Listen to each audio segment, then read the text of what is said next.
Hi, my name's Stacey and my daughter applied to university last year and she's just recently started on her degree course. So I thought that I would give a bit of information to other parents so that you can help support your child or daughter through that whole UCAS application process.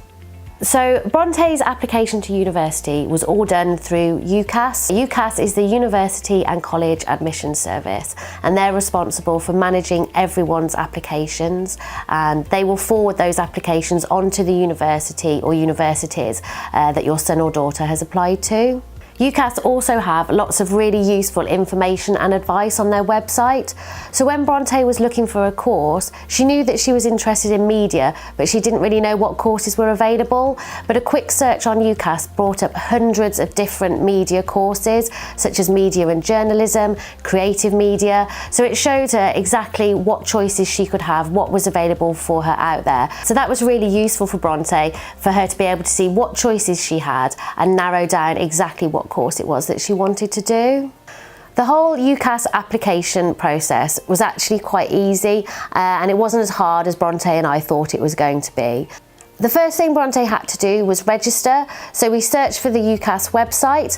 It was really easy to find and it was really easy to start the registration process by putting in her name and address, all the basic details. Once she'd done that, it generated a username and a password, and this was really important to keep because it meant that she could come back to the application at any point and add bits in as and when she wanted to. We then had the opportunity to put in any additional information, so if you had any disabilities, this would be the opportunity to be able to put those details in.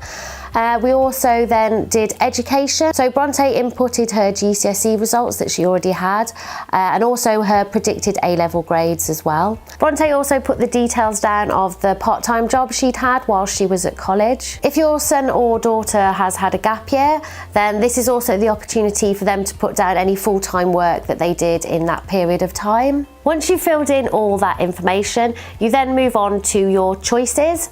So you get 5 choices, and this could be 5 courses at 5 different universities, or you could pick more than one course at one of the universities.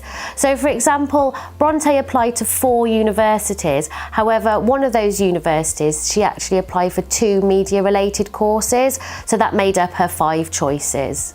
I think one of the most important things to remember is the UCAS deadlines. So these are the deadlines when the application needs to be completed and submitted by. There's 2 deadlines. The first one is the 15th of October, but this is just for applications to Oxford or Cambridge University, or for courses in medicine, veterinary science or dentistry. For the majority of the other courses, the deadline is the 15th of January. Your son or daughter's college or school will most likely have their own internal deadline where they need to get their UCAS application completed by. But this is really so that the college can double check through your son or daughter's work before it's all sent off.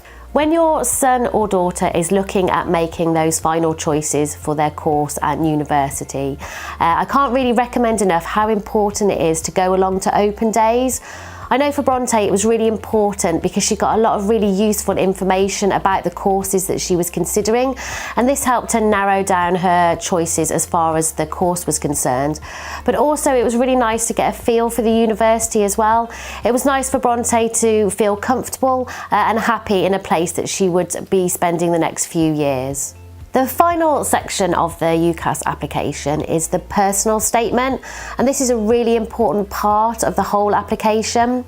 This is your son or daughter's chance to talk more about themselves, to talk about their skills and their qualities, and also talk about why they're really passionate about the course that they've chosen and why they're really interested in doing that particular course. One thing to remember about the personal statement is that the same statement is sent to all of the university choices, so it's a good idea not to mention a particular university in your personal statement. As I mentioned before, your son or daughter's college or school will have its own internal deadline when the application needs to be completed by. This is really good because it means that your son or daughter will get their personal statement completed in advance, and this gives them plenty of time to then edit it before they finally submit it to UCAS.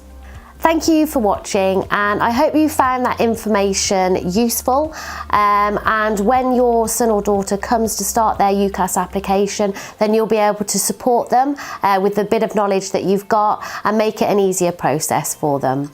If you've got any questions, then please get in touch, and I wish your son or daughter the best of luck with their application.